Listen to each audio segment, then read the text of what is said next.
And welcome back to Tales Unraveled. We're here. Did you enjoy the group P? Firstly, I want to say, if you're watching this on YouTube right now and wondering where the stream was, we tried. YouTube was bad. YouTube, not helpful. And if you're wondering where Quinn is, he unfortunately couldn't make it this time. He had a conflict, but He's off battling YouTube. But he did record a video that I haven't been able to put together yet of him answering some questions from patrons and YouTube members. So we're gonna put that in here after the main show, in the edited version of the show. Let's talk about the episode a little bit before we get into questions. Let's unravel like Karna. Yes, I guess first off, Jesse, why can't you just talk about a gun that's cool? So you can use it. Why? I'm too in character, I think, and I let it take me over, and so I just simply forget everything else, and she would not think about that, so I simply did not. So I appreciate the reminder. Yeah, I wasn't going to let it pass again. We could go another season without you being able to use the gun. Yeah, genuinely Especially appreciate going it. into what is essentially like a prolonged dungeon crawl season. Yeah. Yeah. Is there any thoughts that you guys had that you want to express about how this episode shook out that we recorded over a year ago? Yeah, at this point, it's interesting to look back on it because, I mean, like, you know, we've been looking at the previews and stuff, but there's just been so much that happened not only after this session, because we recorded 2 books in a row. Yeah. So I'm thinking ahead to, like, man, then we're going to get to this and this. And, like, so I'm thinking about, like, where Karna is currently at in my head. And looking back to this, I'm like, oh, poor boy. Oh, you don't even know. Like, Yeah, you don't know. Watching the episode right before the Q&A is extremely helpful because, like, Stephan and I are also both into editing different parts of book 3, and I'm thinking about book 4, and I'm like, what can I talk about? Like, I'm scared. We can talk about what was in this episode. Karna basically being a messianic figure to some of his people was definitely a twist that you threw out there that I did not see coming. Yeah, though that was based on a request Quinn had, where he requested, when I was asking everybody, hey, what would you want to see in the next season? Quinn requested some sort of like followers, like some sort of following. Could be fans of Karna. So it's he I have to blame. He is dodging my wrath by not being here. And I think that's also why he fought for the for them to be there, because that was his request. You'll notice in the episode and in a lot of these things, I'm usually fighting for a much smaller traveling party, mostly because I as a player find that more efficient, and also just thinking about it in character, I'm like, I don't want to put these people's lives in danger. I have a good stat sheet. I don't know what they have. Like, yeah, that's a very good point. No, yeah, I think you justified it in character really well. So like, I think that in that I like just got small outvoted at every step. Every single person I didn't want to come is coming along. So yeah, like, whatever. I'm too tired. Karna's not wrong. It is very dangerous. Like, yeah. Stephan does a cool thing at the end of books where he's like, hey, how was that, y'all? Did you any comments, suggestions? Like, what would you, if there's anything, would you like to see in the next book? And it's like a very collaborative process. So I really appreciate that because we could like give our input. And so the books kind of change as it goes because of that, because we're fine tuning everything and genuinely putting things in there that we're like, oh, I would like to explore this. We didn't get to explore this like in my character, or in Quinn's case, I think we should explore this in Karna's character. Yeah, and like, you know, I do that like because, you know, I want people to have a good time, but also I do that as a practical thing as well, because if you guys are invested in stuff that's happening, the show will be better.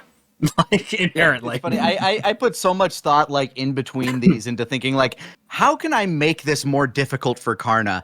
And then it's like, you're gonna throw stuff on top too, of course. But it's like, oh no, the stakes are higher.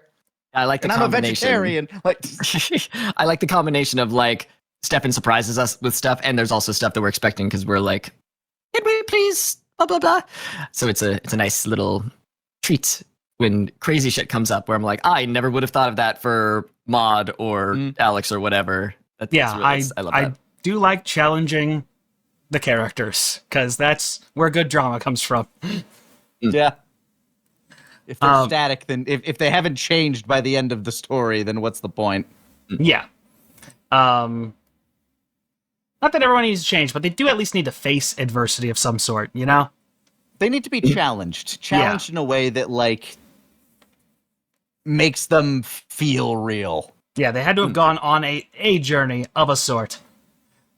Yeah, I wouldn't like it if it was just what I wanted. You know, if you were like, what do you want Maud to do in the next book? And I said it, like, and also I'm just not thinking about that. I'm, as I just said, fully in the character. And so I'm not thinking about what's in the future. I'm just like, this is how I am right now at this moment. This is just what I'm like. Yeah. Yeah, well, and like you guys have also expressed that like part of what you guys enjoy is being surprised. And we have plenty coming up.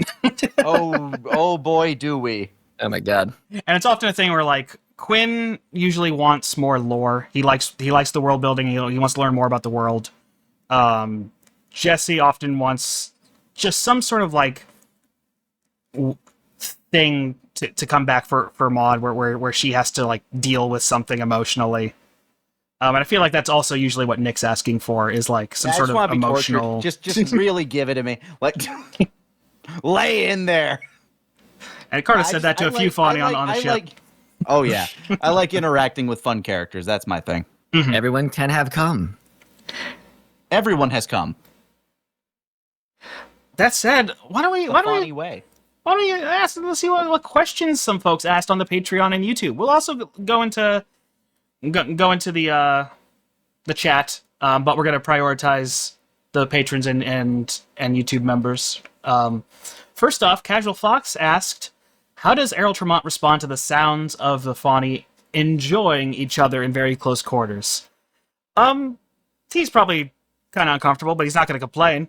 What right does he have to do that? I feel like he's almost disappointingly like reasonable. Yeah. Oh, yeah, they're fucking again. It's so interesting and fun.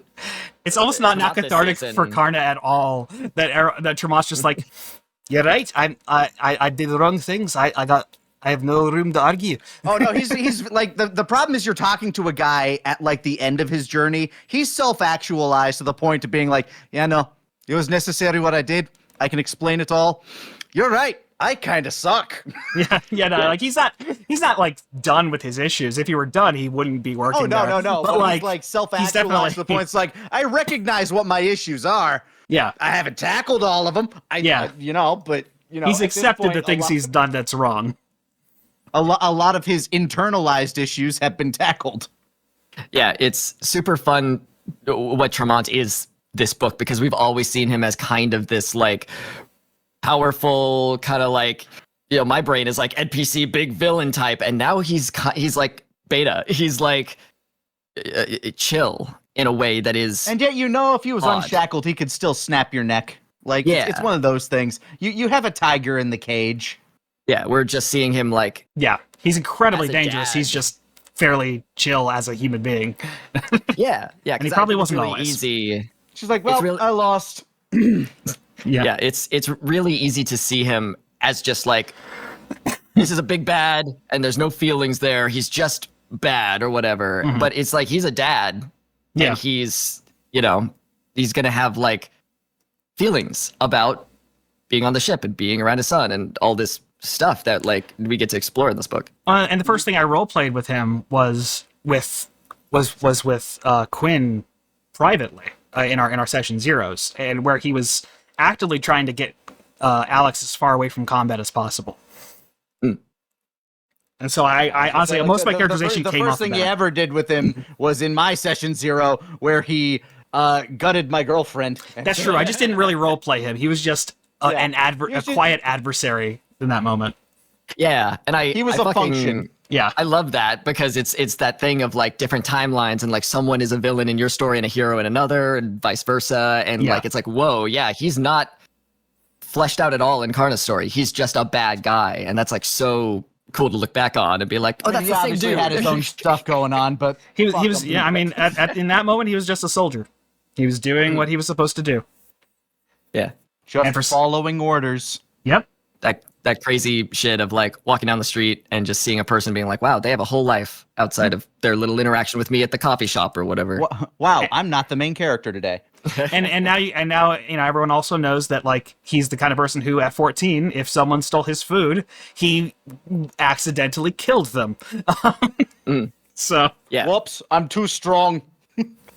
and then the army walked up. We can do something with that. Yeah.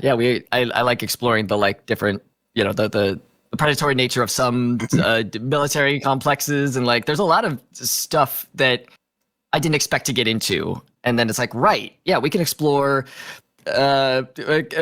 communism and unions and like all of these things in tales that I was not expecting. The thoughts I have on my own will end up in the world building. That's just, if you think about society a lot, those thoughts will just stream into whatever world building you're doing. For sure, yeah. If you watch enough One Piece, you start to get some ideas. Yeah, I mean, that's you can see that in One Piece, where like a lot of Oda's very socialist ideas are just more and more obvious as time goes on. Yeah, no, it's like the thing of any kind of piece of media of like, why are you making Metal Gear political and all that stuff? It's like, we could actually, it's all been political, dude. It's been an incredibly and unsubtly political series the entire time. Media literacy needs to be like taught better. Yeah, certainly since it was called Metal Gear Solid, it's been very political. Yeah, there's a lot of stuff that I look back on and I'm like, wow, yeah, there was a point in my life that I just had no sense of media literacy, and I 10 years ago would be like, yeah, we're just having fun. Why'd you gotta bring politics into it? First time I watched Breaking Bad, very different from the most recent time I watched Breaking Bad. Yeah. When you realize like, Walt sucked the entire time. Yeah, maturing is realizing that Walt always kind of sucked. Yeah. I'm like the one person who, like, when I first watched it, I was like, I had trouble watching it. So I was like, I hate this Walt guy. Why does everybody like this dude? And it wasn't because I knew more than anyone else. I just didn't like the vibe. He was putting out bad vibes, man. He was putting out bad vibes. He was very angry and mean-spirited. It's my litmus test of like, first time I watched Breaking Bad, I was like, oh, Skylar sucks. Why is she stopping Walt from doing all this stuff? Why is she so mean? Why is she helping him? And you look back and you're like, actually, I sucked. You know what? I had some things I need to work. I needed to think about. But next question. There's a few here. I'm gonna pick one from Alexander Q. Cortez. Alexander Q. Cortez. Does Maud have any reservations about going to Fourneau since she wants to find her sister, or is a part of her wanting to spend time helping the Fawny out of fear that the reunion of the reunion and the conversation she would have with Skitterkit? Conflict avoidance. Yeah, I think her take is she wasn't taught to process her emotions or any kind of deeper stuff because of her upbringing, and so she's in denial and is kind of just like, I'm just gonna take this really important thing and put it over there. And if I don't think about it, it isn't real. So if I could just focus on this other thing, then it's fine. It's fine. This goes in a pile of things that I don't have to think about right now. Yeah, because it's also just kind of the shock of thinking this whole time that she was leaving for a different reason than Skitter thought that she was leaving. It's a huge shock to the system of being like, oh my God, I really hurt this person that I care about most in the world. And you kind of just stop functioning. I guess your brain, it's like any kind of like, it feels like a car crash. Your brain is experiencing trauma at a level that you're just going on autopilot for a bit. It's where your brain just can't comprehend. It's like, what do you mean I hurt you? I'm awesome. Yeah. Yes. Yeah. That's also the thing is she has, Maud has this, it's a combination of an inflated ego. There's like a bit of a narcissism, but also a bit of depression. And when you put those things together, it's like, do I hate myself or not? Because her mom raised her with this thing of like, you're the best, you're an awesome fighter doing this, but then would constantly just be emotionally abusive. And you get this back and forth and you don't know who you are as a person. It causes all this other shit. So Well, and I think like it's worth saying that like Maud didn't do anything wrong by getting out of a bad situation, and she, asked Skitterkit to come with her, and she didn't. But it's kind of hard for Skitterkit to not perceive that as abandonment when for sure. her only real nurturing figure was Maud. No, I think that's very selfish of her, and she's actually very bad. So Should have stayed in there. Yeah, no, it's a thing of like, I can see both sides of it where it's like, Maud got out of a situation that was bad, and it's totally fair for her to remove herself from that situation. Tried to ask Skitter to come with her. It didn't happen. So she's like, okay. And, there's also I forget if I've talked about this, but it's a thing of like, being alone is good, she thinks she was taught. Being on your own is how you thrive. Your relationships to other people, bad, put you down. That it nerfs you. You can survive longer if you're on your own in what she's taught. That's not true, but Yeah. And so she probably in a lot of ways thought that she was doing the best thing for her and Skitter, because it's like, okay, well now we're breaking ourselves off of each other. Eventually Skitter will leave. Maybe, I don't know. I'm not going to think about it. Not going to think about it. La la la la la la la la. But also in that moment where Cassie tells Maud that Skitter thought that she abandoned her, everything just kind of goes into focus, and Maud is like, of course. Yeah, that makes sense also. Oh my God. So it's not this like, there's a bit of like when they're on the party powder, there's a bit of defensiveness, but she's going through like the stages of grief where she's like, oh my God, I have to fix this. I'm sad. I'm scared. And then she's like, you know what? It's fine. I'm going to go tell her everything's fine and everything's good. Yeah. And then she's going through sadness again. So it's a back and forth of all of these feelings. But at the end of the day, Skitter and Maud are both correct in their thinking. So there's no like clear cut winner or loser, but it's like, Maud, could you have gone back? Did you want to go back? Is that too traumatic for you? That's understandable, but also, ooh, that's fucked too. There's so many thoughts about it, Yeah. It's messy. Let's see. Next question is from I Love Trunk 16. I'll answer one quickly. They asked any particular meaning behind the hillbillies' names. No. They are just Greek names that I liked the sound of, and that's about it. Sound good in conjunction. I know a lot of other characters have like meaning to their names because I connect those names to an idea of some sort, and I'm like, well, that's the character. But yeah, not the hillbillies. I came up with the idea of the hillbillies, and then I just gave them names. So for players, what is your character's favorite food? Ass. I think Maud's would be sweet rolls, because it was like the first food that she had when she got out of. So baklava didn't beat it. Baklava didn't, just because of the like. The emotion, get out of like the sense memory. Yeah. Yeah, it brings you, it's immediate, the Ratatouille moment of like boop, where you get out of a really bad situation and it's the first thing you have, like getting out of jail was the first thing you're gonna eat. You're like, that is my favorite. The first time she met a real mom who was nice to her, she fed her sweet rolls. Exactly. Yeah. In all honesty, Karna's is probably like dates stuffed with some type of like sweet but relatively pungent cheese, like a goat's cheese, like a feta sort of thing. A little sweet, little savory. Karna loves a stuffed date. Mm-hmm. Then he loves stuffing dates. And he loves drinking other goats' milk.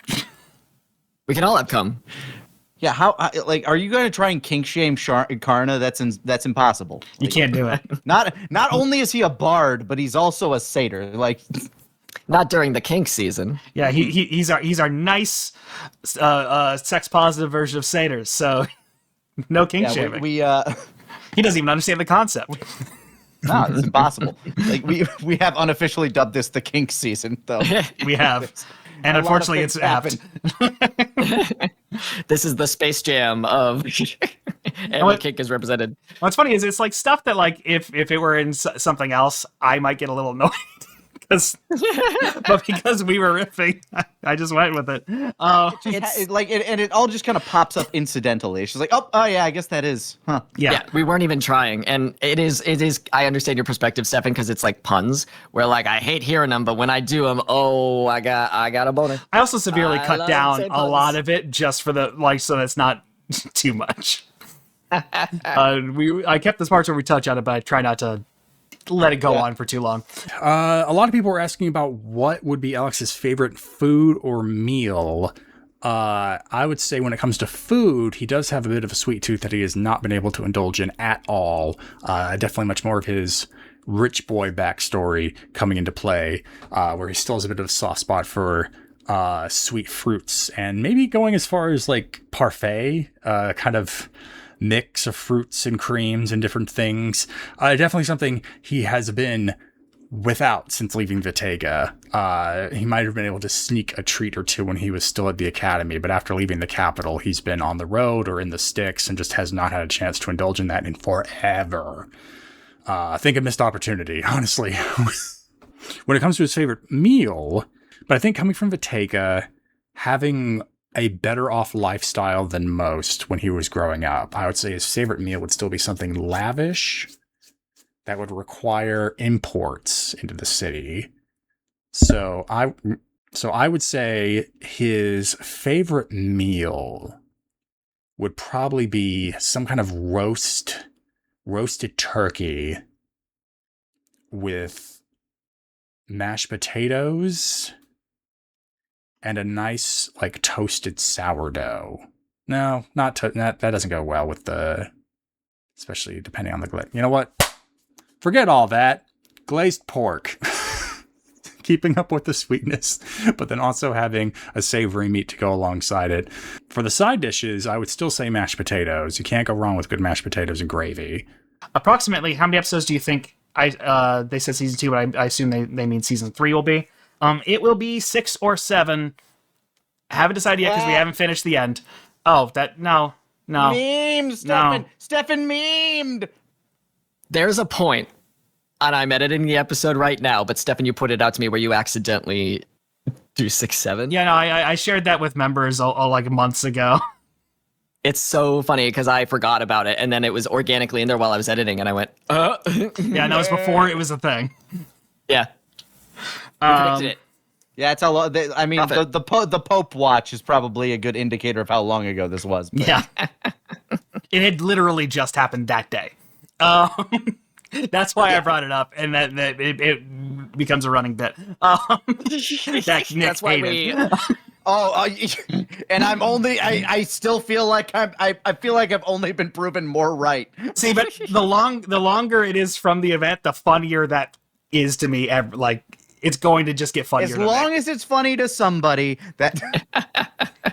That's why we all laughed so hard when it happens in that episode, because we were not expecting him to say that. Yeah, I don't plan the intros. We just go. Another one for me from Turbo Duel 140. No, actually, no. TechnoRay 555 asks, does Maud ever have nightmares about her rough upbringing? That's a good question. I think she does. I think she's just not processing things, and so it can be a thing where she's grateful not to have dreams. If she has a night where she doesn't dream, she's like, awesome, great, because you don't sleep well, if you're just like constantly running inside of your dream. You wake up and you don't feel refreshed, and in this world that makes you less good of a fighter and less good to defend yourself and stuff. So I don't think she's seeing it from a way of actually dissecting anything and being like, maybe I should think about this thing. It's more of a don't think about it, and also don't have nightmares, because that will make you slower. Yeah. I also wonder, like, does Maud even, like, ever do, like, a 7 to 8 hours, or does she just do, like, blocks of, like, 3 to 4 hours at most? I think she kind of does, like, a 6-7 amount of hours. In reality, probably sleeps 4. Yeah. Because 7, 8, 9. What? How does that connect? 789. Right. See, it's like How's that A connect is to like the word ATE. It's a pun. Okay, moving on. AJ Eisenberg B9B asks, out of all the NPCs, who is the one each player likes the most? Ooh. I really like Cassie. Yeah, it's hard to like balance where we're at now in the story to where we end up, but like it's Cassie. Cassie's certainly the most adopted NPC. Like her and Ren. Yes, we were introduced to Cassie in book 2, and I think all of us were kind of instantly like, "Oh, come here." Yeah, she was kind of scientifically engineered to make Jesse happy, but like, Well, that and it's like she's in there and she's immediately introduced as my adorable socially awkward niece. I'm like, oh yeah, I am now Papa. Like, yeah, and I'm glad we've gotten like a lot of like she gets more time because like I gave her a lot of thought, like more than usual for NPCs. Yeah. Like There's stuff about her that like is still not revealed. yeah, that relationship only gets better like the further on we go. So, I feel like, and you can tell me spoiling anything. Yeah, I feel like you can tell me if you're wrong, if I'm wrong, Nick. But like it feels like Karna almost sees her as like just like she's like me but better. It's less like me but better.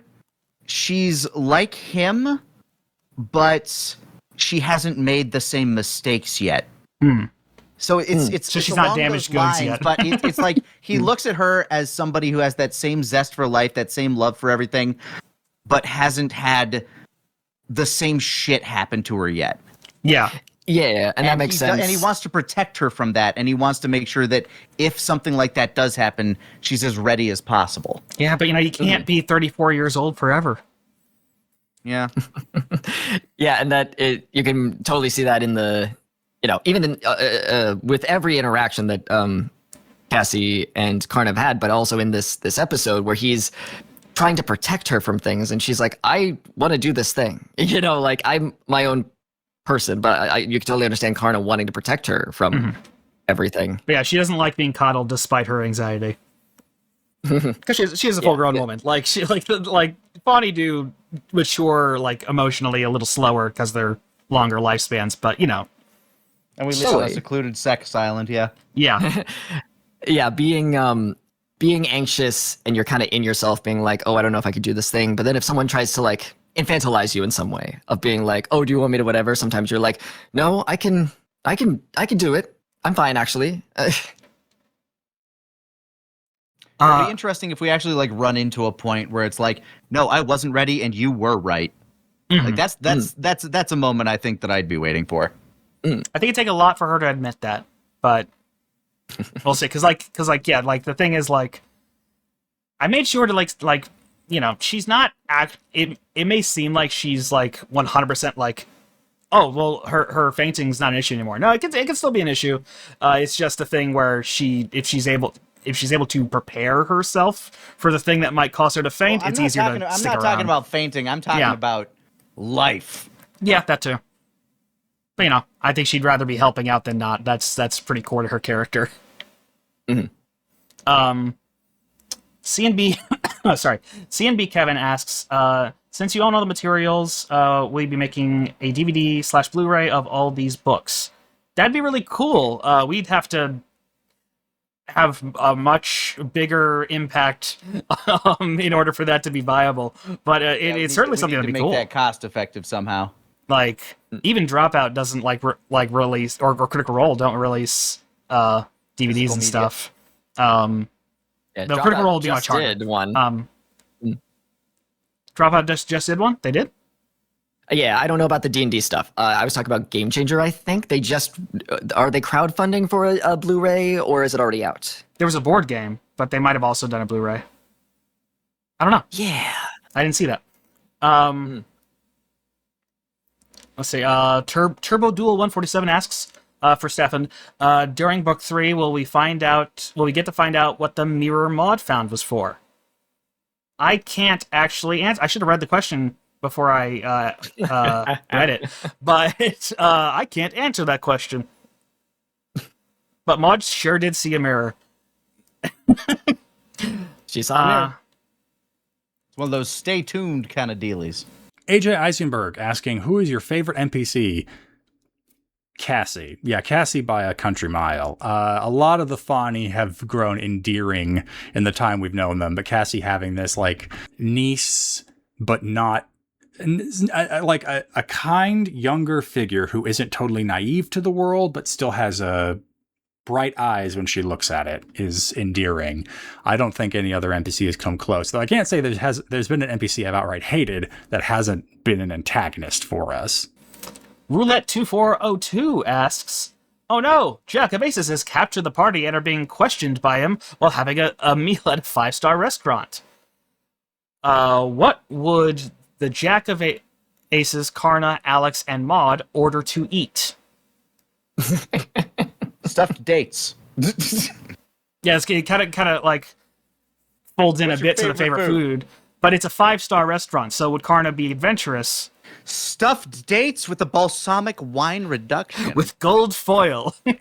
and a lovely To make it taste shitty. On a bed of lovely arugula paired with a delicious God, you'd want something a little dry. Sauvignon Blanc? Like Whatever that is. If someone else is paying for it, if it's on Jack or whatever, Maud would ask for what is the most expensive thing. Give me that, and she'd just try it. Just whatever it I will is. have your most exotic and expensive meat stuffed into your second most. She gets fucking like that like thing of fish eggs. Yeah, just like, well, this is. I was thinking of the Japanese fish eggs, but yeah, caviar is also fish eggs, isn't it? Yeah, because I think that's what? Yuck. This is wrong. How much is this?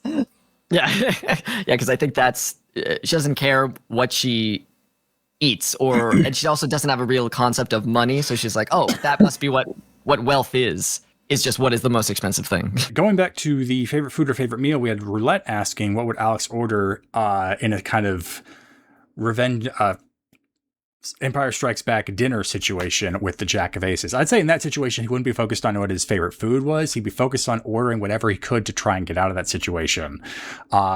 Something like, give me a bag of raw flour so I can throw it in someone's face and light it on fire.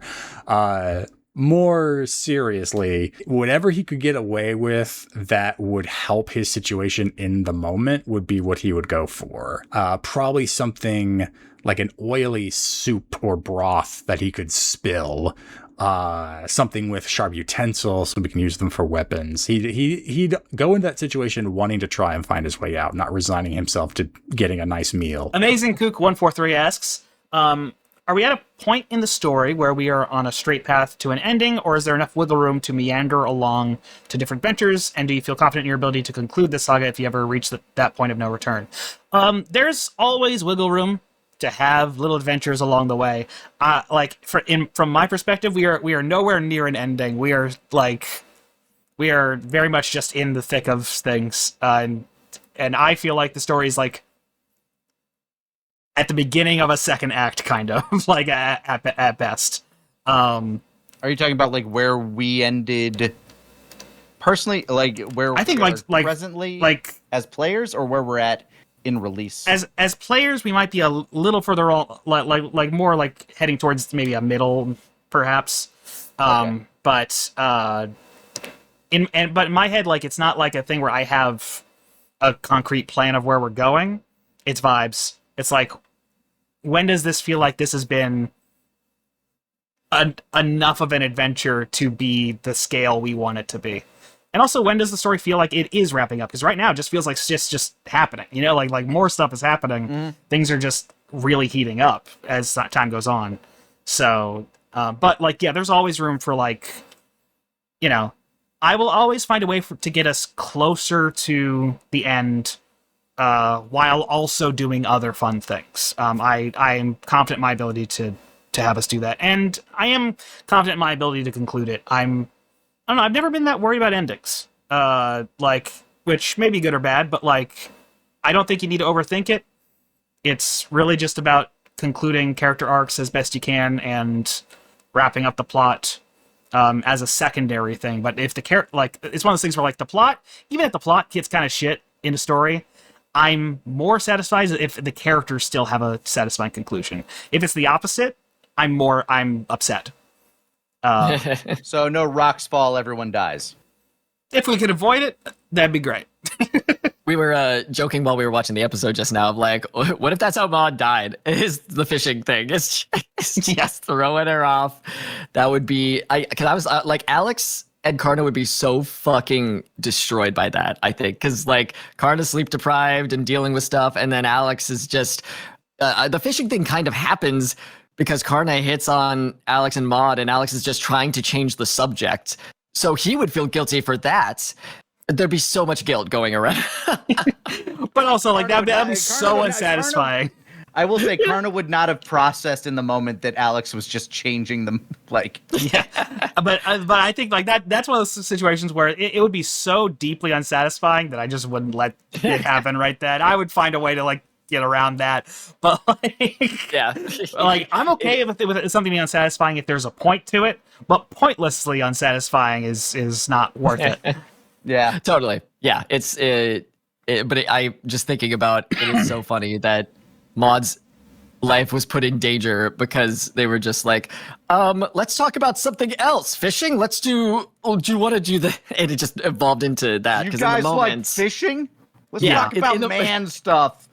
If you think about where we are mentally in the moment of that, is that like we've recorded books 1 and 2 in Texas, and now we're here in our new home, and we haven't played D&D in a while, and all of us are like comfortable with each other now. We've played enough D&D together that we're comfortable in these characters and how they interact. So all of us were just like fully ready to be silly core and just do whatever felt good in the moment. Like you think about us first interacting, and you're playing D&D for the first time with new characters, and it's kind of a slow beginning because you're not sure how your character speaks and what voice you're doing and all that stuff. And then you cut to this, and we're all just tying a rope to Maud and throwing her overboard. That's hilarious to think about the difference in... Tie her down, hope for the best. Yeah. And honestly, like we only got more into a flow state as the sessions went on. Like I think you guys felt it too, where it's just like doing the D&D nonstop for 2 weeks created a very strange like flow state and like mental space. And we were also like all taking like the same improv classes at that time too. So like not only were we kind of like touching up on those specific skills at the same time while immediately practicing them like the next day. Yeah, but we'd also been doing scenes together and like at UCB and whatnot. The 2-week thing was like, it was incredible because we sat down Monday to Friday, played a game. We recorded book 3, and then we took the weekend off, and we came back on Monday, and like all of it just felt so good. It felt like, okay, I have 2 weeks, and I'm only doing this thing, you know? Because if you're playing D&D and you're also focusing on like, I have to edit this, or I have to shoot this, or whatever, you can put your mind in different places and have to multitask. But being like, my job is to play D&D for 2 weeks.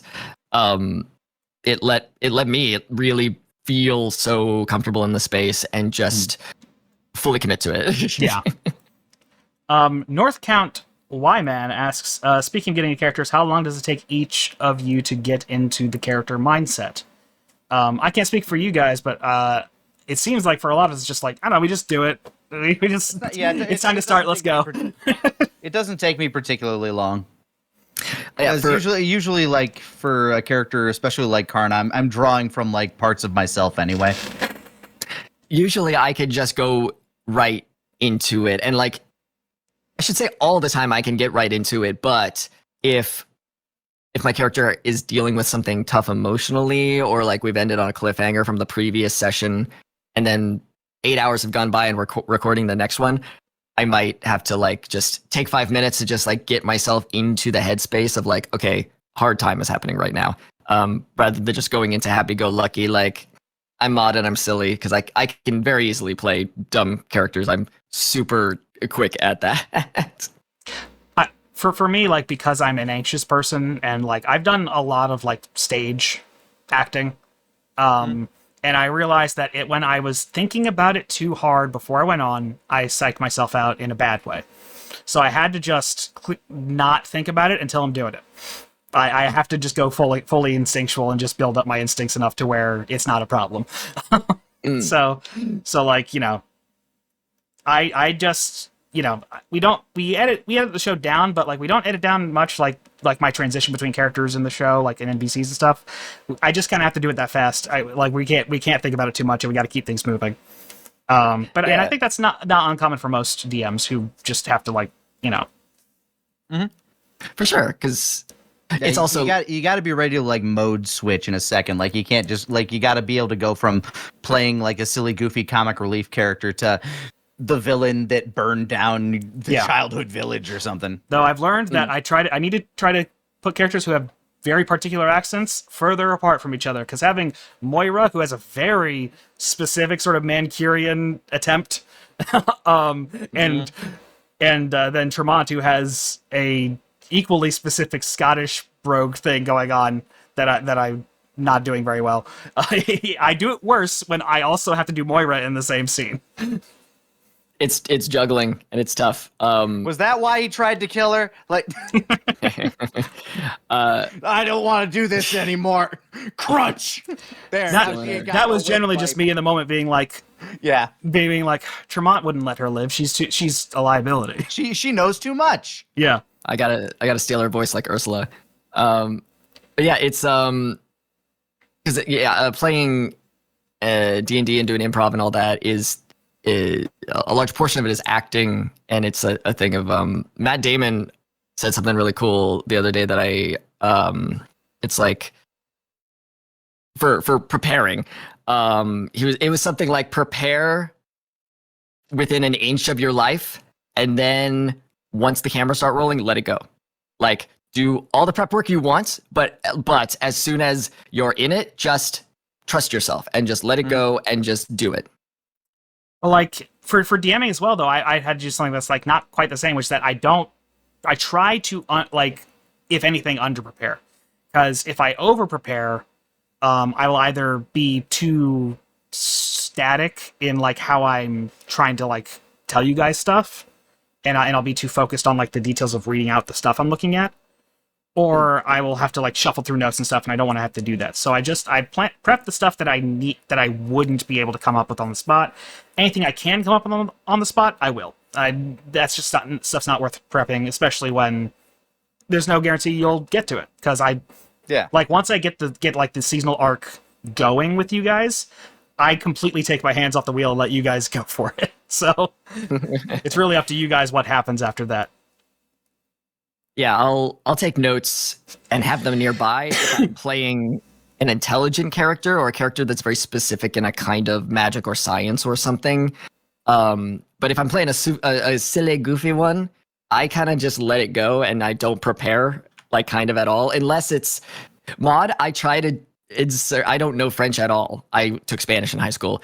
And so I try with each book to take one French phrase or word and slip it into the season. So she has a new vocab word. And I think it was mon dieu for the season, because I say that while she's You did also throw in au revoir. getting in the water. Au revoir. But I think that's like something everyone knows. Yeah, that's true. I didn't do any research. I'm like, what's a specific pomme de frite? Something silly. Pomme frite. Pomme de terre is potato. Potato. Potato. Potatoes. Potato. Hey. Potato. His name is Cham. Asks, do we know when more DMS sets will become available, and will we get any from Nick's one-offs? In terms of when when more will be available, this season there will be many DM assets provided. There's a lot more to give folks that's just unique to the show. As you all will see, I don't want to say too much, but soon. As for the one shots, I love doing them, but they take time away from other productions, unfortunately.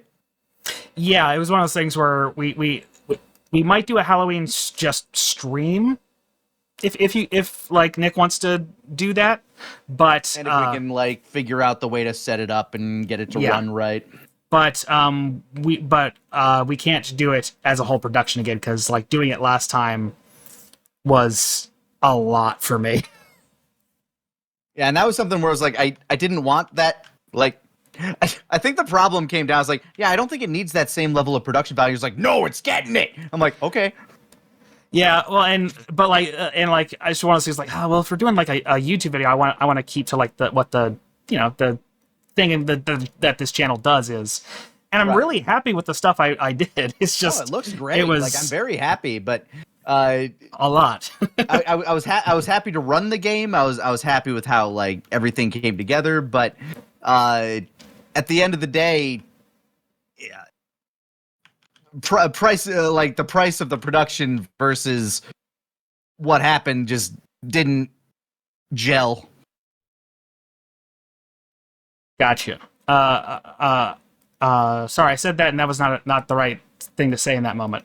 I zoned out for a split second reading stuff. Killer Meme asks, for everyone, what's your favorite part or bits that the other player characters did that you enjoy or were impressed by? I love how technical Alex was about like doing all the tests on the gun and stuff and being like, okay, do this, and then what if we change it up and then you're holding it or whatever. Like, it's in the moment I'm not thinking anything about it because I'm in character as Maud. But then editing it, it's really funny to see it all put together and being like, Alex is so cute and funny how he's just doing all of that shit.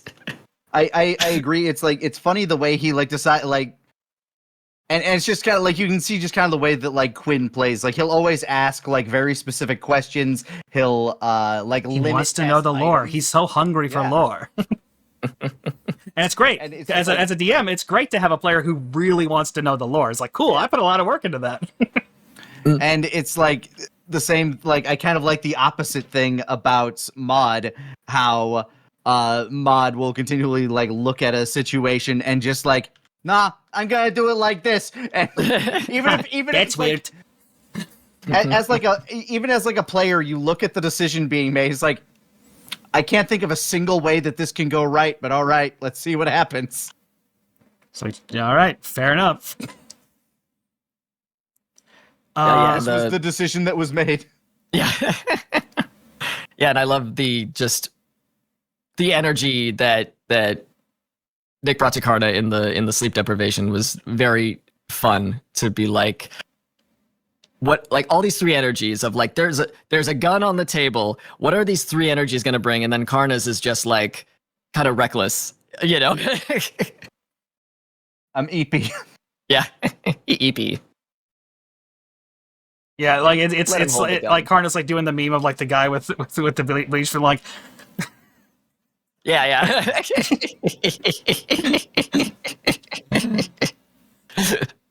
I miss my wife. Killer Mean asking, what do I, as a player, like about Karna and Maud, the characters? Much like how I like Cassie as an NPC, I like Maud as another person who is... You think, just looking at them and their actions on the day-to-day, that they're simple, but they really seem to just be covering a layer of depth they don't want to get into.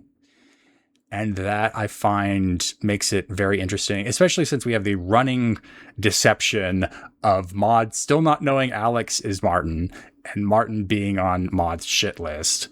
That, of course, is a ticking time bomb. But just as a character, Maud is intriguing to me because there's so much there that she doesn't wear on her sleeve. And instead, you end up getting kind of a slapstick comedy that, I still don't know how to say this. Maud looks simple, but is deep. And the fact that you can't quite get immediately to her deeper characteristics without spending time with her and interacting with her and kind of pushing past the trauma makes interactions with her worthwhile. For Karna, I would say that's the opposite. A lot more is worn on his sleeve, and he puts a facade up that is pretty but paper thin. And you can tell at a glance that there's always something deeper that he's trying to hide, both for his benefit and yours, where he wants to be the life of the party. He wants to bring joy to people. But in reality, you can tell that that's a distraction from everything that he's feeling underneath. And I feel like that makes him engaging to converse with and play with across the table. What about you, Stephan? What you like to... I'm not a player. I don't have to answer. We did. A non-playable player NPC character. That's a playable isn't the word. Also, I like a lot of stuff that everybody does. That like if I didn't, we wouldn't keep doing the show. Fair. I would just stop. Rocks would have fallen long before. Everybody would have done... Asda450 asks, do you guys have any interest in the mech ttrpg Lancer? I feel like you might enjoy the roleplay part of that system. I'm interested in all sorts of TTRPGs. I don't have an idea for playing that one, but I've definitely heard rumblings of Lancer. People are really into it. I feel like the one that I'd like most interested in like trying out would be Cyberpunk, but I'm interested in Cyberpunk. It seems like a really crunchy system. That's the issue for me. Is like it's maybe a little too crunchy for me. I'm interested in Cyberpunk. I'm interested in Monster of the Week. I'm interested in the Alien, whatever system the Alien RPG is using, because I think that must be very interesting for horror, especially because people really like it. And I'm also interested in trying out Daggerheart at some point, and Vampire the Masquerade. It's funny because I'm realizing right now in this moment of like, I'm so character prioritized that I think I don't care about anything that has to do with like actual gameplay or anything. Nothing like that kind of excites me because I'm like, I get excited once I'm about to play the game because I think of the character first. And then I'm like, oh, I'll have fun in this world because I can do this, this, and this. But yeah. You are the opposite of a metagamer. Yeah. See, anything, even with video games and stuff, I'm more interested in video games as a vehicle for storytelling, where I'm not the actual gameplay. I couldn't care less about. I'm like, can it be easy? Because I want to focus on the characters and the story. It's not a common trait for a DM, but I'm also just very much, I'm not an optimizer. I don't try to like maximize stuff. I do like in the moment, but like I'm not gonna like look up strategies of like, oh, well, what's the perfect way to build this? I don't care. I just want to, if I'm playing a video game, I'm just trying to relax. I don't need it to be homework. But yeah, I don't know. I have interest in all sorts of systems. Oh, and also Kids on Bikes. Interested, though that one's a little bare bones for me. I might want just a tad more depending on what the story is. But yeah, you really have to rely on the story and the characters carrying that. I feel, which I'm cool with. I also feel like a game's mechanics should also like aid the story in a very specific way, which Kids on Bikes can do. Like it's just you got to build it to do that. Yeah, which is like, why I think it gets homebrewed a lot and like dropout stuff. Yeah, exactly. I was gonna bring up Never Stop Blowing Up, which is like I think one of my favorite campaigns. I had a really good time with it, and I think it's because a lot of people, they were new to D&D, or it was their first game, or their like 8th game or whatever. But then you also had really experienced players, and you can all unite in that method of gameplay because you don't have to be super skilled or anything. Everyone of different varying levels can just like be thrown into that story, and it's simple enough that even I could just like grasp it and be like, oh, okay, I understand how we're doing this. King Derpian asks, if you had to give your characters their own theme song or just a song that represents them, what song would that be? I mean, the biggest problem with that question is Stephan here has wonderfully provided so many motif songs for us already. Every character does have a motif or a leitmotif. So it kind of already exists. But I think they're talking about like more popular music, like stuff with like lyrics like that you might put in this playlist. At the moment, it would be "I'm Still Standing" by Elton John. Maybe that's the question. Is like to rephrase. At this point in the story, yeah, maybe to rephrase. Like, what's a song that like your character would like put on a playlist to represent themselves? I think it is 12 versions of 12 plays of Temmie's theme from Undertale, and then one What's New Pussycat. But what would represent the darker element of Maud's personality? Because that's certainly there. That's What's New Pussycat. God, where'd you... Yeah. Temmie's theme and What's New Pussycat. A known dark song, What's New Pussycat. It's actually like a playlist that like randomizes just that last song to be What's New Pussycat or one other darker one. So what would that darker one be? I also I think Maud in her darker part of her brain, because she's just going out into the world for the first time, she would put a lot of like Creed, like things that are dad butt rock. Can you take me higher? Yeah, for the first time, things that you would see in an AMV, she would just throw that in there. Yay! Everything up. So it's just my workout mix, is what you're telling me. You know what? I think I do know which specific one though, Jesse. Animal I have become. Oh fuck yeah! So what if you could see the darker side of me? I feel like in her darkest moments, that's how Maud feels. She would fuck with that hardcore. She would love that shit. Be like, have you heard of music? It's pretty great. It's a pretty good. Put it on an iPod. It's just the Gabriel Gundecker. Is this music? I have it on my Zune. Yeah, I got a Zune player. King Derpian asking if Alex had a theme song or a song that represents him, what would it be? I suck at these questions because I'm not a person that thinks about like playlists for characters and whatnot. And I every time I see a popular actual play do this, I'm going like, if that happens to me, I have no idea what to put. So to try and do this in the moment, despite the fact that I've been thinking about this question for the past couple of days, Handlebars by Flowbots. Don't even know if I got the band name right, but the one that I can ride my bike with no handlebars, and that's just the through line. That wouldn't be his theme song, but that'd be a song that I think relates to him a lot, where he takes on a lot of confidence because of his assumption of his ability. And personally, I just like the beat that continues through the song and then starts to ramp up right near the end. Disaster Kid 1 asks for players, if your characters were in a modern setting, what would you think their jobs would be? What would be their hobbies? So in modern AU... Karna would want to be an entertainer no matter what, so barista. You know what? That's another one shot we could do as a modern AU. The player characters. That's so fun. Yeah. Oh god, I think... Karna would honestly probably just be doing what I'm doing. Maud would enjoy being an exterminator of some kind, I think.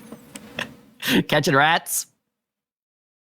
Actually, you know what's funny? Like Karna might actually like. He would probably be like a travel influencer type, like vlogging his adventures. Yeah, my thought is like around the world. I'm 100% like in the camp of like we're gonna do this one shot now at some point.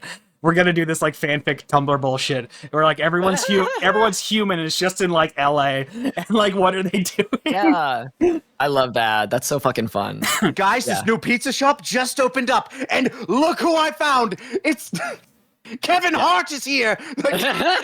Yeah, I could for sure see Karna being a Twitch streamer at some point in his career. Chat. I think we're cooked. Sorry, everybody who just lost visuals on the cameras for a second. Windows decided it needed to close every single window for some reason. Oh no, we're cooked, chat. We're cooked. Yeah, because of what Nick was just saying, I thought you were speaking through. No, and that literally happened during that bit. Oh no, the worst time for it to happen, or the best. I didn't realize it was a slur. I apologize. So we established their jobs. Karna apology videos 1 through 17. But we covered their jobs. What would their hobbies be? I mean, the lines are blurred. Somebody who like turned all of their hobbies into work. Mm-hmm. Same. Like, yeah, but like, but Karna might be going to more singles bars. Ooh. Or speed dating. Or just Tinder. He would absolutely be on all the swiping apps. Yeah, Tinder, Bumble, Grindr. Grindr, yeah. He'd be hitting up Depending on how All the famous he queer- is, the one for celebrities, Raya. Raya, yeah. Yeah. All the queer orgy particles. He'd be deep in that. Maybe be throwing him. LinkedIn. Deep in they them. he'd be hooking up with people through LinkedIn.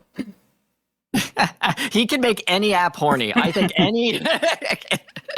That's my skill. Messaging an agent with send nudes. He wouldn't be creepy. He's smoother than that. Yeah. I think Mod would Going knit. broke on OnlyFans. Oh yeah, Karna would kill on OnlyFans. What about Maud's hobby? I think she'd knit. I think she Knit, would okay. learn like knitting, and then that would lean in also into sewing. So I think just little like crafty things that are also beneficial to her. I Where think Mod would also have like picked up like, sourdough bread baking and stuff like that. ooh, yeah. She would thrive in that environment, but also she's really bad at it because I think she's like me in the sense of we don't understand measurements or like cups versus like spoonfuls, and we're like, why did it turn out like shit? I just followed my heart instead of following the What do you mean tablespoon? This is the spoon I keep on the table. it is a tablespoon. Yeah, I think she'd be really bad at it, but like would keep trying. And then knitting and sewing, she's better at. But I think she has this thing about. I think the environment that she grew up in, there's this thing of we would relate it to. I have to monetize my hobbies or I'm a failure and I'm wasting time and money. Where you're like, I can't have a hobby that doesn't give me something to help me survive. So she's making a scarf. So she's like, this isn't a waste of time because I made something physical. Maud escaped from fucking just the wilderness of the Palisades, where her mom was making them camp forever. Had to get out of there. All right, Disaster Kid 1 asking if Alex was in a modern setting, what would you think of their job? What would you think his job would be? What would be his hobbies? Job in a modern setting, I will sidestep cop. Don't think defense. I don't think attorney would go well either. He's much more direct, clear cut for stuff like that. Gosh, I want to say cop so badly, but I feel like that's pre-campaign Alex. Oh God, I'm trying so hard to think of something else, but I might just have to go with cop. It's right there. Law enforcement. What else would he be, especially at the start? As for his hobbies, he would definitely be playing video games. Might do a bit of community service. I don't think he's the kind of guy to go to soup kitchens, but he would be the person to like spend Sundays picking up trash. Got to keep the community clean. Pixel Dragon 1337 asks, if something were to happen to Karna, who would he entrust Sunder to? That's tough. Certainly not Maud. Maud would forget to do anything about Sunder. Hey, come on. That and he like Give me the sword. while he like empathizes with Sunder, he'd probably give it to Alex because Alex is the only one that he looks at and would be like, no, you're the one that will finish this fucking mission. Yeah. Yeah. I imagine either Alex or Cassie. Yeah, because no, he would never put that burden on Cassie. Fair enough. He likes Cassie too much. He likes Alex just enough. He also sees that in Alex that like this is his path to like finding the stuff he's looking for is going to lead him there. He could use a goal. Yeah, whatever sort of absolution he's looking for, that is the path that it's going to take. Yeah. At least give him something concrete to do instead of, I don't know, find a new religion. Manga Crazy 13 asks, of the known twists we've already experienced, which ones were your favorites? Or has your favorite just not happened yet? I think for everyone, their favorite hasn't happened yet because there's a very big thing later. But in terms of the stuff that's already happened, it's something that like, yeah, it has happened, but like out of the stuff that's been released, yeah.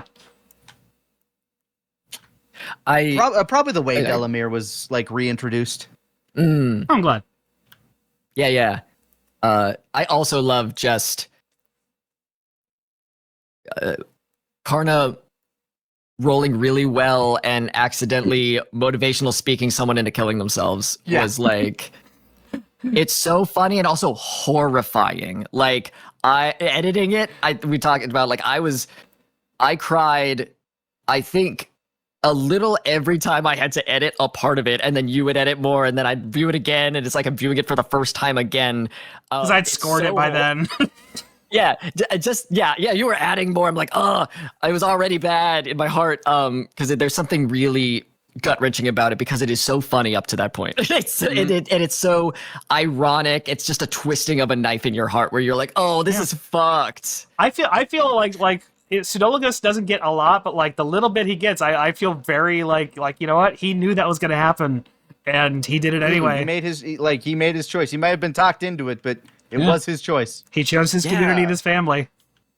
God, yeah, even that angle of it, just the thing that he was going through. Like the more I think about it, the more things I'm discovering. Where I'm like, oh fuck. I felt so strongly about it that I made sure there was a frame in the montage dedicated just to his like partially burned clothing still being there, just to honor his sacrifice. Because without that reveal, you know, who knows how bad it could have gotten. We wouldn't have been able to prepare. Like how many Fawny would have been taken, like because they couldn't react in time. Yeah, because he made that agreement because he was scared and he was like, I want to live, and you keep having him be like, no, I want to live, and then when Alex is like, but what if this, and this? And he's like, no, I want to live. But, he's a bit, he's got a cowardly thing in him. And then Karna convinces him to see the error of his ways. And then he sacrifices himself. Like, in that moment, that's so, my heart still feels fucked up thinking about it.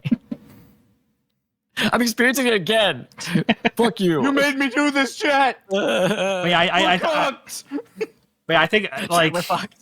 But I suppose folks can look forward to the twists to come, because the fact that we all very confidently were just like, oh, it's later, but like we can talk about what's happened. It's later. Yeah. You'll all have that to look forward to, and it's a thing where there's some big stuff this book as well. Yeah, but book 4 will have some interesting things happen. There's a moment that happens that. And you'll all know. You'll know. It'll be very obvious, yeah. Manga Crazy asking, what were your favorite twists, or have they not happened yet? They have not happened yet. I will say, though, for stuff that has happened, the twist about... Oh, fuck. Hold on, I gotta... Here's the embarrassing part. I keep forgetting his name, because it's Serpelagos. Fuck. I'm pausing the recording so I can double check that name. The twist with Sidologos, where he immediately, after confessing, that was one that caught me off guard. I felt like something was going to happen. The fact that he caught fire right in front of Alex's face, big twist, didn't see it coming, still bear the scar. Mike GG669 asks, do you have backup characters at the ready in case of a character's death so that you can jump right back into the story, or is that something you'd have to workshop after the death? It's not so much a backup character, but I did start thinking about other characters that I'd want to run in this world. So I don't think they could take the place of Karna in a story. But in a separate scenario, I do have another guy that I'm like, yeah, this guy could be fun. And I actually even talked to him a bit about with Stephan. Yeah, but I can certainly say we haven't formally prepared any backup characters. Yeah. I think it is a thing where if someone's player character dies in the middle of a season, I think that player just has to kind of sit out for a while. And I think that's it. I think that's also an important part of when a player character dies, because you can't really feel the loss. If the person comes back immediately. Yeah, and we'd probably need time to grieve on our own as the player. McGG asking, do you have backup characters ready? No, I tried that once, and I decided that was just something I couldn't do. I'm a person that really likes to latch onto character ideas as they are developing, and the new stuff always looks better than the old broken stuff. So if I had a backup character in mind, I feel like I would be a lot less careful with Alex's decisions. I would probably impale him more in the hopes that I'd be able to bring out this backup character that I've had in mind. So as a rational choice, I don't make backup characters, even if that is something the DM recommends. Charlie Cloud 5911 asks, for Stephan, is there a process or blueprint that you have when you create a twist or set up something that you know players will get motivated and ready to go? I usually have, when there's stuff that I really want to be a surprise, I usually have multiple contingencies on how that could be revealed, but I don't plan anything too specific. I know some DMs like design like full on like trees of like possibilities and whatnot. And I don't do that. I just sort of like, here are the things they can pick up on. Here's what's true right now. What happens after that is just gonna happen. I'll figure it out in the moment. Because again, if I plan too much, I'll get too in my head and too focused on the stuff on screen, when what I really need to be doing is thinking about what's just happened, what's happening around all this right now, and how can all that come together into something interesting and satisfying. And I can't do that if I'm worried too much about planning. So I really just need to know like what's true right now and what could happen should this be revealed or whatever. Yeah, what's true and who knows what. Yeah. But like I do have my techniques for like hiding things in plain sight, which is my favorite thing to do. Me and Jesse were just like going back and forth last night about how we're very excited for all the things that people have been given all the clues for and still have not figured out a year later. I gave you all the clues, Mr. Policeman. Yeah, like we've hidden multiple things in plain sight. We've told lies to your faces that you're gonna realize later was like, oh yeah, obviously that was a lie. It's not a lie. It's just not telling the whole truth. I work really hard to make sure that this stuff is gonna feel satisfying because everyone will be able to look back on a bunch of stuff that you've been given clues for and be like, oh, I could have figured that out if I caught onto that detail. And I'd also like that to do that for the players, because the players, like especially Quinn, can get really like, oh man, what's going on here? I want to figure this out. Quinn likes a puzzle.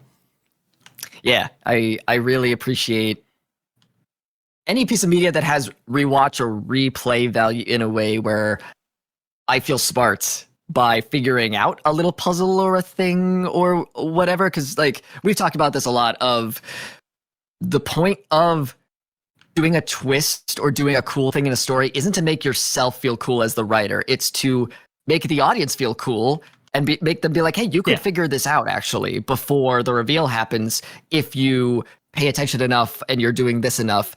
It feels, there's nothing that can turn me off of an author faster than they're writing a twist of a thing and then people figure it out online, so they change the twist. I'm like, actually, fuck you. Don't make stuff. It's one of those things where like, I remember back in the day when Naruto was still like coming out, everyone figured out, spoilers for Naruto, that Toby is Obito. Everyone figured that out. Everyone figured out that Naruto's dad I didn't even realize that was supposed to be thinly veiled. It's like his name is Toby. Obito. Yeah. The eye, the specific eye is the one that's, But like, it wasn't that hard to figure out. Everyone figured out that the fourth Hokage is Naruto's dad. But like, they didn't change it because like, no, that's what the story was set up to do. If you just change it at the end, it's like, cool. Now it's just deeply unsatisfying. Yeah. If you change it afterwards, it really feels like I'm gonna destroy the toy so now no one can play with it. It's like, whoa. And that makes like the writer more interested in like having a weird kind of like power over the audience than them telling a good story. And I don't respect that. Yeah, exactly. If you're only making something to make yourself feel cool, maybe think about why you're making the thing again. Maybe the motivations are not pure. The Woolly Viking 5928 asks, I have no idea if dinosaurs are canon to the world, but if they were, what would each character's favorite dinosaur be? Ooh. Dinosaur. I'm going to look up dinosaurs. Okay. Pachycephalosaurus. The one that headbutts.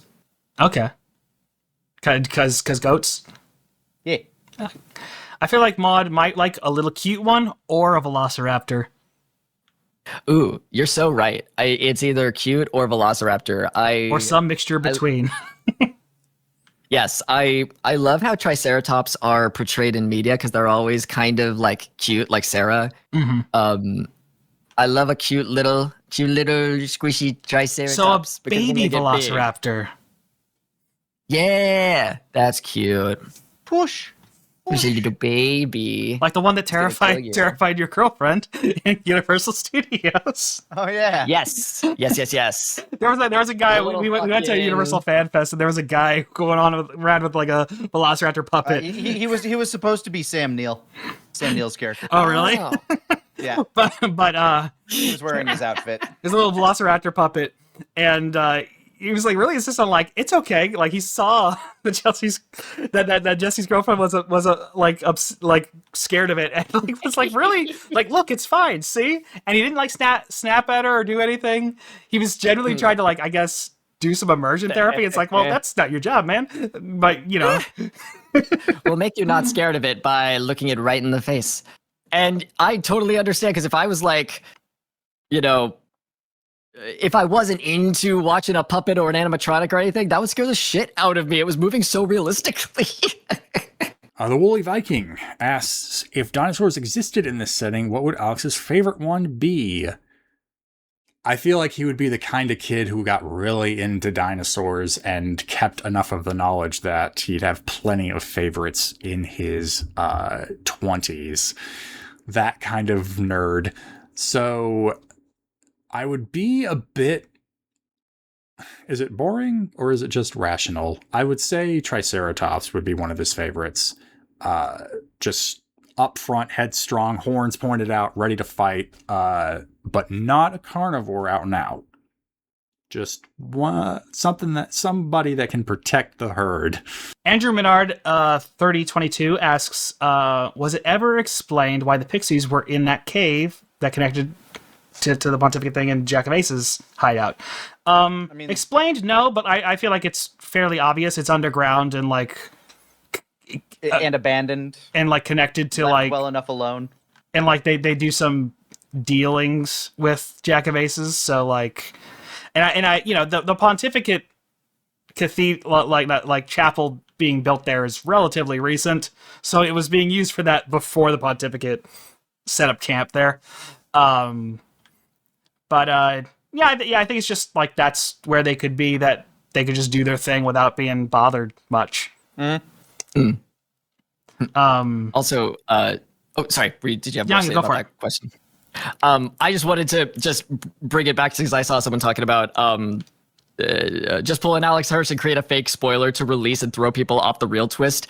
Yeah, that was so fucking funny that if y'all don't know, Alex Hirsch, when Gravity Falls was happening, it was a thing where he took a blurry picture of something on a screen that was a fake spoiler and like I think the fake screenshot. yeah, I think someone tweeted it and then deleted it and they were like, don't look at it or something. And that's the funniest fucking way to throw people off. Yeah, I'm pro that. That's hilarious. That's just funny. Be like, oh no, guys. Oops. Don't look at it. I tweaked that. Fuck. Oh, no. Phantom Null 13 asks, for Jesse, what were the 3 items that mod was sent to purchase back in season 1? Flour, sugar, chocolate. I almost said butter. You need chocolate in the chocolate dessert. Yeah, they got plenty of butter. They got butter.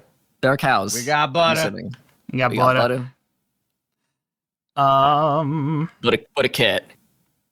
Seeing if there's anything that's not too repetitive, because some of these are repeats. I want Maud to bring up flour, sugar, chocolate more because I think she's multitasking and doing so much with her life that it's understandable she's not thinking about that. But it's like living with ADD, where like you're thinking about a bunch of stuff and then you're like, oh fuck, the other thing that was way back. Maybe I should focus on that. Well, and I legitimately also like just in my real life do the repetition thing of like, oh, I need to remember a code to like go get my mail real quick. I'm just gonna repeat the code in sort of a rhythmic way, and that'll lodge it in my temporary memory for a while, and it'll go away in like an hour. It really, really helps to say it out loud, and I forget constantly. If I'm talking to myself and saying it out loud, my ADD and my time blindness is so bad that I recently got a camera to I'm like, okay, how much time has actually passed? And I look back at the footage and be like, okay, I thought that was an hour ago. It was 7 hours ago. And I'm like keeping track of, have I taken these pills that I need to every 5 hours? You gotta set alarms. Yeah, the alarms, I go on autopilot, I turn off the alarm, 4 hours go by, and I'm like, wait, fuck, did I turn off the alarm? When did I do that? It's so frustrating. Yes, that alarm, and then an alarm after the alarm to be like, no, for real. An alarm for your alarm. It's literally just writing. This is like wake up and go to the gym. Okay, wake up and just have a normal day. And yeah, I bet you there's some sort of app that that does no, you can't turn this off without doing a lot of work, and you'll have to think about it. There are apps and also like alarm clocks where you have to do a puzzle in order for it to actually turn off. You can't just snooze it. Yeah, so you have to put some thought into it. Yeah, but then I'm like, oh, what if I'm in a hurry and then I've fucked myself with this saw trap, this jigsaw fucking Jesse. You love snoozing the alarm, but what if you don't eat today because you can't turn off this fucking puzzle? And something terrible. But yeah, I'm the camera. I'm a big proponent of do what helps you, what works for you, even if it makes you look stupid or silly. Just like working out, there's so many like workout, you could do this or whatever, and I think it's really overwhelming for people to be like, okay, I have to have a split day or I'm failing at working out. If you just want to do push-ups, then that could lead to more fitness in the future, but like fuck it, just do push-ups if it makes you feel good. Even start off with the quote unquote girl push-ups. Yeah, the easy, the ones on your knees, whatever is happening. Yeah. Like that's still a workout. It is, yeah. It is very. I understand it's very overwhelming. Yeah. Yes. Something is better than nothing, and ADD will also teach you that. Of like, there's so many hobbies and shit that I've ignored because I'm like, well, I can't. Like literally right now, I got a sewing machine to help me actually work on. I crop shirts, and then I'm like, okay, well, I can't wash that shirt until I like sew it up at the bottom. Otherwise, it's gonna unravel in the washing machine. So I just have a huge stack of shirts that I have to do. Like, just do the silly thing. If it reminds you, if I'm just like one shirt a day, can you just do one shirt a day? Yeah. Then all of them will get done. It's hard with ADHD, ADD to like conceptualize that. Like, you don't have to do everything right away. You can just do one thing every now and again, and it'll get done faster than if you wait for the time in which you feel ready to spend 12 hours. Right, because that's crazy to think about. Like, no, why would you do that to yourself? The thing of the therapist being like, run the dishwasher twice. It's okay if you're like, oh, I just don't want to clean off these dishes in the sink. There's a story about a therapist being like, well, just run the dishwasher twice. Yeah, if that's what helps you. And I honestly, Adderall has also helped me with that, like doing that stuff, because like when I'm editing, I often like want to like get to the finish line of something, like a huge milestone, because that's where the dopamine is. That's where the dopamine is. But with Adderall, I can get a little more dopamine from the little things, so I don't feel as like thinking like, no, I'm not satisfied until I do something big. It's like, no, I did enough. It's fine. Moving on. Mm-hmm. Yeah, there's always this thing of obviously medication isn't for everyone, but I know it's a very common feeling of I didn't want to get medicated for my ADD or anything because I was like, well, I should just be strong enough to just do it on my own. Like, I'm just lazy. Like these thoughts that are not productive. Yeah. And so I avoided for the longest time doing this thing that helps you. It's not useful to be mean to yourself. It's not useful to be mean. Gentle parenting to yourself is important. Heal your inner child.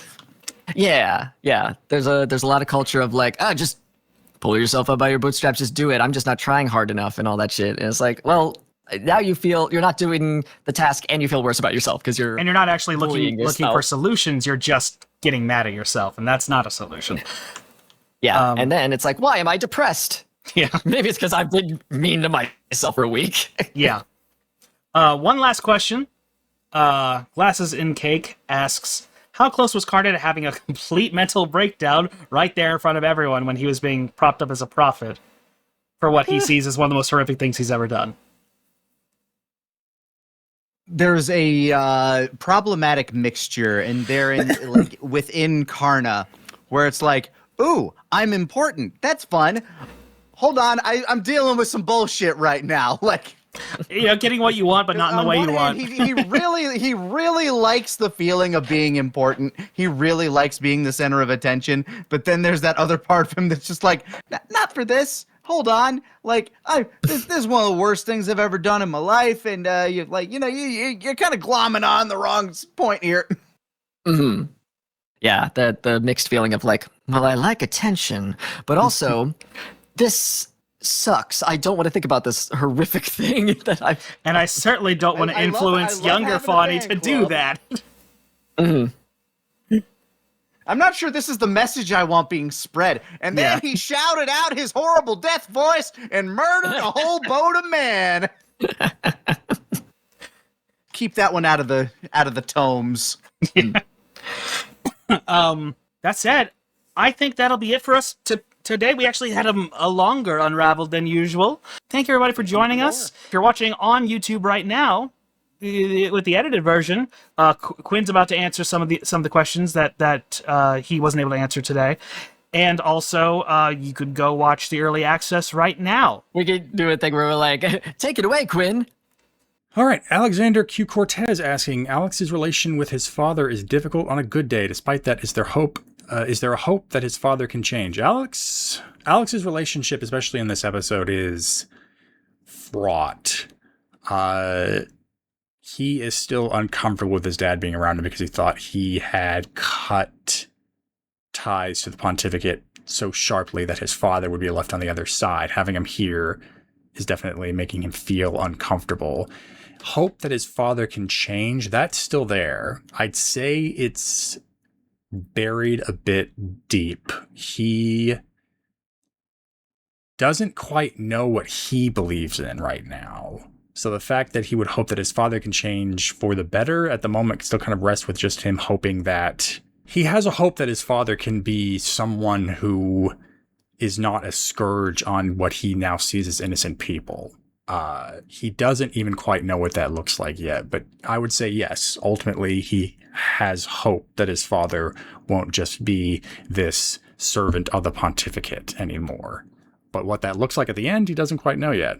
Chimpossible asking, how do you approach creating PCs, or in the alternate case of DMs, world building? I start from ground up, I guess would be a good way to say it. I look for details in the world that I think would be interesting to explore. Like in Tales Unwritten, when we were told about Bastion and the Pontificate, I went, okay, I want to explore the Pontificate, how it works, how interactions with the Pontificate works. And I use that hook to kind of build out the whole character. And that's how I build out certain aspects, like Alex is a paladin, because he has this relationship that is pseudo-holy. When it comes to world building as a DM, I have the same approach, but instead of a hook as part of the world, when I'm building the world, I think about a certain conflict or hook I think would make the campaign interesting, and I flesh it out from there. I am the kind of person that will write 10 pages of lore and background before I even really get started with getting characters or getting players into a campaign. Somewhat a flaw, since a lot of that work ends up getting wasted. Your characters will bring in a lot more interesting aspects of the world than you could really make yourself.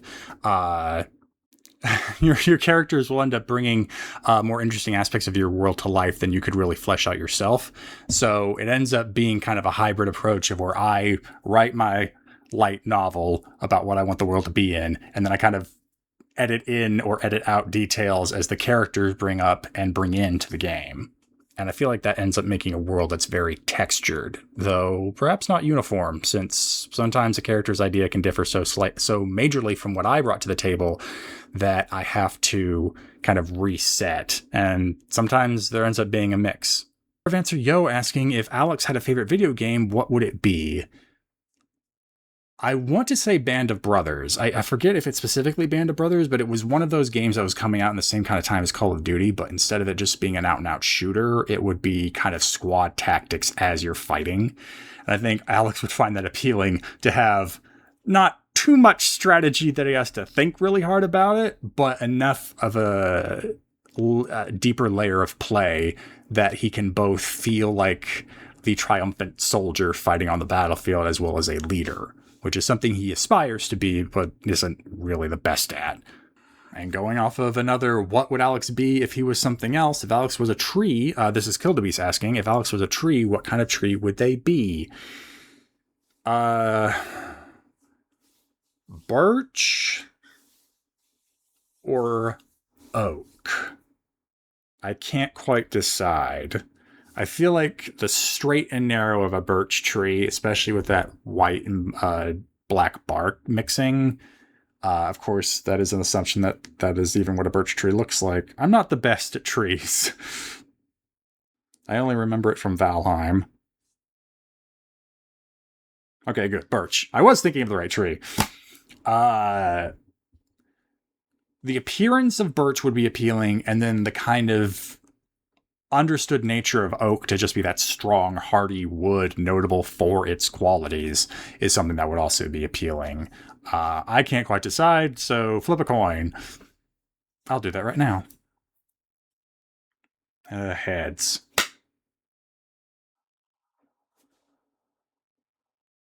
Oak is the winner.